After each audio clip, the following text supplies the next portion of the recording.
Hello and welcome back to Ponder Policy. Today we'll be talking about the 2025 New Jersey Gubernatorial Election between Republican Jack Ciattarelli and Democrat Mikey Sherrill. This is an off-year election, meaning that turnout is generally going to be lower than national elections, presidential elections, but there's also going to be a lot more national news coverage of the few races happening. And I think New Jersey is going to be special in that of the races happening in November, New Jersey is likely to be the most competitive and contentious of these elections.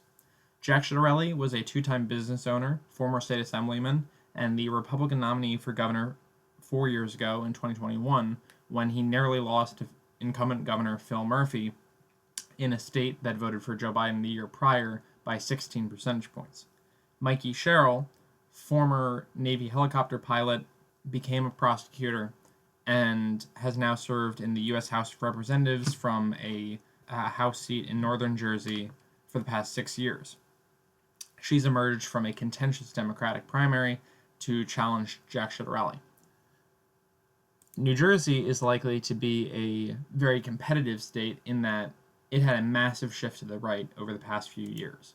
The state hasn't really been competitive in the presidential elections for the past few decades, hasn't voted for a Republican since the 1980s, but in 2020 the state voted for Joe Biden by about 16 points, and in 2024 voted for Kamala Harris by about 6 points. This was the second largest shift to the right in the country, only after New York, and represented a massive changing of momentum for the statewide GOP. The Republicans gained massively in the 2021 election, flipping a number of assembly seats and winning a bunch of counties that they hadn't 4 years prior. The national environment was fairly good for Republicans, but again, this is a traditionally Democratic state where at the time of the 2021 election, there was about 1 million more registered Democrats within the state than registered Republicans. Jack Ciattarelli outperformed polls at the time where he was predicted to be down by about 12 points on election day. He ended up losing by 3, outperforming expectations of nearly anyone across the state and winning a number of counties that hadn't been Republican either statewide or during national elections for many years. The 2017 election, Phil Murphy, when he was running for the first time, had massive margins around the New York metropolitan area, racked up good margins around the Philadelphia metropolitan area, but also won southern Jersey to a large extent. In 2021, those margins were flipped, where Jack Ciattarelli ate into Democratic margins in a lot of these counties, flipped a number of counties in the South, and made this state very competitive. Now, going to the two primaries, you have Jack Ciattarelli, who won pretty decisively in the Republican primary, winning all 21 counties in New Jersey.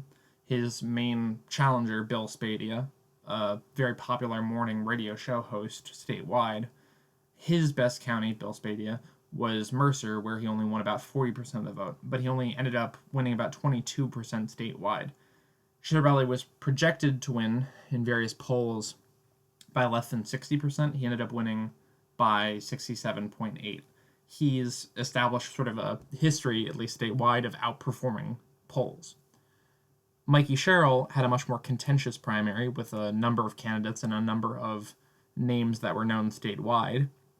You had candidates to the left and to the right of her, and she basically walked a fine line and was able to win a plurality of votes, about a third of Democratic voters in the primary.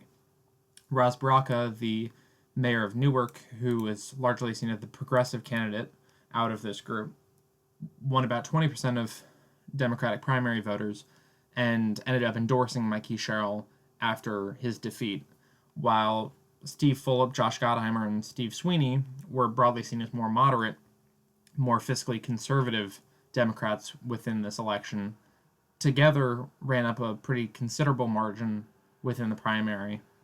But ultimately, Sherrill is going to have to be able to walk a fine line between these two groups and be able to pull the party together around a unifying figure. Going back to the 2021 election, you have a broad trend within the state where Democrats perform well in the New York City metropolitan area, the Philadelphia metropolitan area, and the region connecting the two.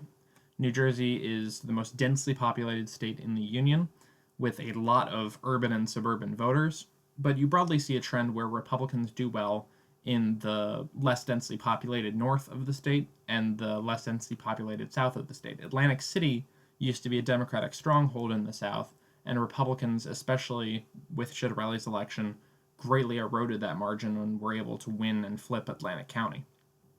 Going to a population density map of the state, you see that largely in the north around Manhattan and New York City, you have a lot of voters, and also in Trenton, Camden. Most of this state, especially in the areas in between, are largely suburbs. And these are demographic groups that shifted heavily towards President Trump in the previous election. Your suburban white voters and people who are much more concerned about taxes and policing and education issues that are going to decide this election in New Jersey. So, what I basically propose for Republicans within the state is what is going to get a Republican elected in New Jersey. It includes driving up turnout and Republican motivation in these rural counties in the north and in the south, getting people to get out the vote, and especially Atlantic County, some of these northern rural counties, getting them to the polls on election day. 2 is being able to, like happened in 2021, eat away at the margins and even flip some counties in these bordering regions around these metropolitan areas. That's Burlington County, Somerset County, Passaic, and Bergen County. If any one or two of these counties flip, that would be a strong showing for Republicans and would likely give them the ticket to the governorship.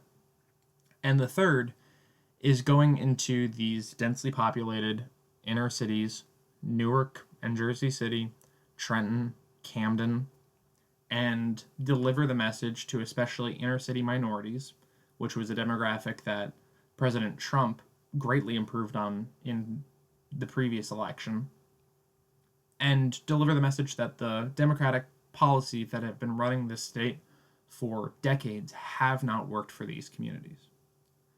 Those 3 points, turnout in the rural areas, eating away at the margin in the suburbs, and delivering the message right into the heart of these Democratic strongholds, trying to eat away at the margin of Democrats in these cities, is going to be how a Republican can win the state. Going to current polling, you have a few polls out. 2 mainly. Survey USA, this was a left-leaning funded poll that showed Cheryl way ahead, but it also had some questionable insights in that a large percentage of voters polled were unfamiliar with one or both candidates. So especially as we get closer to November, a lot more people will know these names statewide, and there's a lot more campaigning to do between now and November. But also a very interesting poll was released that showed Cheryl at 45%, Ciattarelli at 42%, with about 13% undecided. But also in that same poll, Ciattarelli was leading among independents by 8 points. Now, he has a history of outperforming polls, but being ahead by that margin among independents, having that larger percentage undecided, that could be people who just don't have knowledge of the 2 candidates yet, and that can change over time. But also, this was a 4-point margin of error, meaning that Ciattarelli, this early in the race, when he's polling 9 points better than he did at the same time 4 years ago, is within the margin of error, shows good signs for Republicans. Additionally, I had the chance to meet both of these 2 candidates and witness their speeches before larger audiences, and Jack Ciattarelli at this point has become a veteran politician. He's been at this for years, and he's able to give 10-20-minute speeches completely off the cuff, no notes, and he's used to this. He's able to answer questions on the fly. He debated Phil Murphy. He debated his Republican opposition in the primary, and he's gotten good at this. He's been doing this for many years at this point. Mikey Sherrill is a little unfamiliar with state politics, and that might hurt her coming up. There could be a lot of work to be done, things to change when name recognition goes up for both candidates, when there are issues, and especially when advertisements really ramp up leading into November. But right now, I would say that Jack Ciattarelli may, in some capacity, be favored to win this election. He's done extremely well in the business community and various suburban voters. He needs to carry the support of the Trump coalition while expanding it in order to win statewide. And that's going to be difficult for him to tread the line between keeping the MAGA Trump base and continuing to appeal to independents and people really concerned about fiscal issues within the state. It's going to be a really interesting race either way, and I wouldn't be surprised if this is a Republican upset this time around.